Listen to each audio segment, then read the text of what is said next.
मैं देखा था यार, वो जो लीडर था ना बहुत ही ज़्यादा खुश यहाँ पे था हमारे मेन कैरेक्टर से। तो एकदम उसको तो अगला लीडर बनाने के बारे में भी सोच रहा था। मैडम जी भी कहती है तुमको जो करना है वो कर लो। तो ये भी कहता रहे उससे मुझे याद आया, साले ने वही टेक्निक चोरी की जो मेरी वाली थी। ये भी कहती वाट क्या बक रहे हो, अरे झूठ बोल रहे हो क्या। वो भी कहता नहीं मेरी वाली technique, demon god 9 transformation technique. और हमारा मेन कटर ये सारी बातें चूहिया को बताता है। चूहिया भी कहती है demon god 9 transformation technique, are you mad.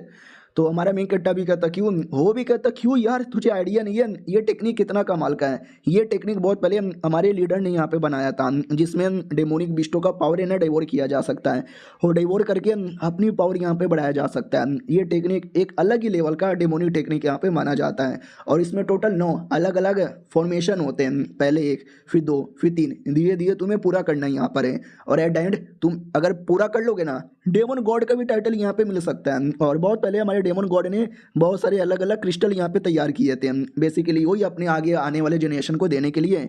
उसमें से बस 3 ही बचा हुआ है। हालांकि इस बात का दुख उनको भी है क्योंकि अभी तक उनको कोई ऐसा और ज़्यादा टैलेंटेड बंदा मिला ही नहीं है जो ये टेक्निक की लेगेसी आगे लेके जा सके।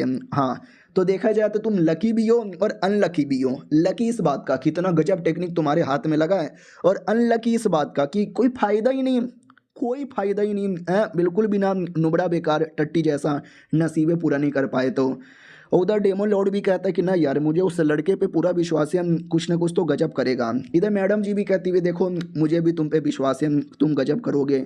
हमारा मेन कट्टा भी कहता वाह यार क्या बात बोले हो, मैं जा रहा हूँ सेकुलेशन में इसकी प्रैक्टिस करने। वो भी कहती है ठीक है जाओ बिंदास जाओ।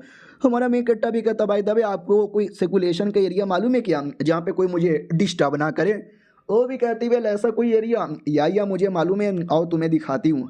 तो वो लेकर आती है कोई झरने जैसा एरिया। हमारा मेन कट्टा भी कहता यहाँ कहाँ, वो भी कहती यहीं, और क्या कोई नहीं है इधर, आराम से खोलो स्टार्ट पड़ जाओ, मैं बॉडी गार्ड का काम करती हूँ, कोई भी आएगा तो उसको रोकूंगी और तुमको डिस्टर्ब होने नहीं दूंगी। हमारा मेन कट्टा भी कहता वाह यार आपका शुक्रिया इस बात का। फिर हमारा मेन कट्टा बैठकर जो भी प्रैक्टिस है करने लगता है। जो लिक्विड उसको मिली थी और लिक्विड को भी लेकर, क्या ना टेक्निक की 2 ही खासियत है। सबसे पहले कि आपको एक लिक्विड चाहिए जिसको अच्छे से मतलब उसको कर लेना है, और दूसरी कि जब ये करोगे ना तुम्हारी बॉडी को तकलीफ, दर्द, पीड़ा और न जाने क्या कुछ होगा। और हमारे मेन कैरेक्टर को भी ऐसा होता है, ऐसा नहीं लग रहा कि मेरी बॉडी में दर्द हो रहा है, बल्कि बॉडी का एक एक जो कोना कोना है, एक एक जो नर्स यहाँ पर है ना, उस सब में दर्द हो रहा है, ऐसा लगता है मेरे जिस्म के टुकड़े हो जाएंगे।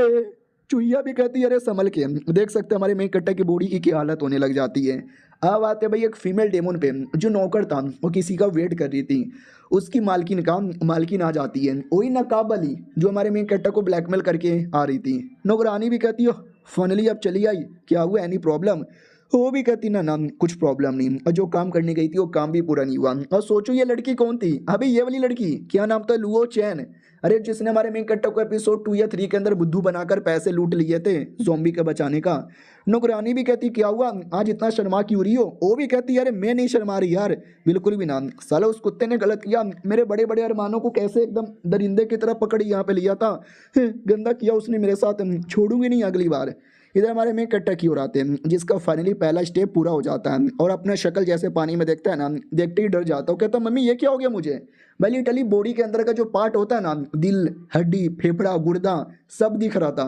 वो भी कहता मम्मी मेरी चमड़ी कहाँ गई। तो चूहिया भी कहती डरो मत यार, ये टेक्निक की प्रैक्टिस करने के बाद ऐसा ही होता है, कुछ ही घंटों के अंदर ये बैक टू नॉर्मल हो जाएगा। ये बेसिकली ये बता रहा है कि तुम्हारे इंटरनल ऑर्गन्स ना बड़े स्ट्रांग हो गए, बाकी बंदों लोग के मुकाबले तुम अच्छे से सारी चीज़ें देख पाओगे, महसूस कर पाओगे।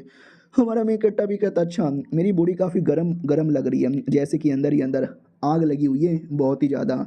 दूसरी ओर वो जो कमीना बंदा था सेंटू, वो अपना इलाज करवाता कहीं से, तो पता चलता है कि इसने तुम्हारे ऊपर हाई लेवल की बीस्ट की टट्टी मूत डाल दिया था। तो वो पहचान जाता हमारा मेन कैरेक्टर, उसने मेरे पे कोई लिक्विड डाला था, सालो मूत था, मुझे लगा नहीं था। चलो कोई ना यार, और जो पॉइजन मेरी बॉडी में घुसा है उसका कुछ दवा मिलेगा। वो भी कहता मिलेगा लेकिन टाइम लगेगा। तो ये भी कहता टाइम लगेगा, अबे कल आया था तेरे पास, तूने बोला आज आ जाना और आज कह रहा है कि और टाइम लगेगा।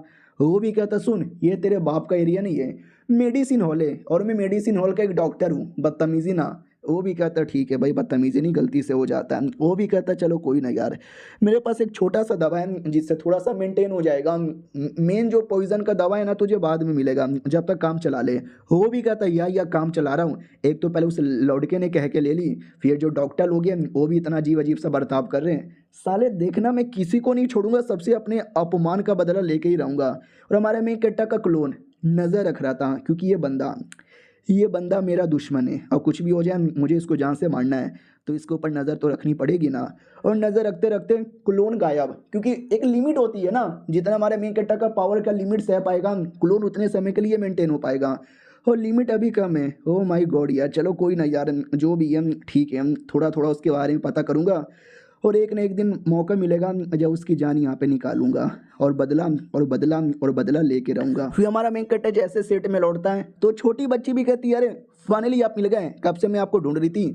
हमारा मेन कट्टा भी कहता है क्यों, क्या हुआ, कुछ काम है क्या। वो भी कहती मुझे क्या काम है, आपके चाचा मिलने आए। हमारा मेन कट्टा भी कहता है एक सेकंड, मेरे चाचा मिलने आए, क्या बक रहे हो यार। वो भी कहती नहीं चाचा तो आए हैं, लेकिन हमारा मेन कट्टा तो जासूस है ना भाई, चाचा कहाँ से आ गया। तो जैसे देखने आता है ना तो एक मोटा सा आदमी बैठा हुआ तो है, यही है क्या मेरा चाचा, लेकिन मैं इसको पहचानता नहीं। एक सेकंड, उसके पास ये दारू का बोतल है, ये बोतल पहचाना पहचाना लग रहा है, कहीं ये वो तो नहीं है। पास में आता है और कहता अरे चाचा। वो भी कहता मेरे भतीजे, मारो टिकरो, अरे मारो टिकरो जिंदो, अरे मुझे वो तेरे बारे में टेंशन हो रही थी। ये भी कहता अरे चाचा जी संभल के। वो भी कहता वाह तुझे सही सलामत देख के अच्छा लग रहा है, बहुत बढ़िया, चलो यार मैं वापस चलता हूँ। हमारा मेन कट्टा भी कहता ओके ठीक है चलो मैं आपको बाहर तक छोड़ देता हूँ। तो वो लोग है ना अकेले में आ जाते हैं और हमारा मेन कट्टा भी कहता सुन तू मेरा कोई चाचा वाचा नहीं है और I don't know who the fuck are you, और ये जो बोतल है ना बोतल को पहचानता हूँ, ये मेरे मास्टर का बोतल है, तेरे पास कैसे आया।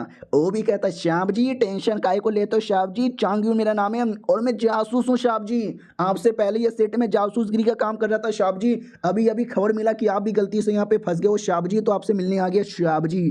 हमारा मेन कट्टा भी कहता अच्छा तुमको कैसे पता चला।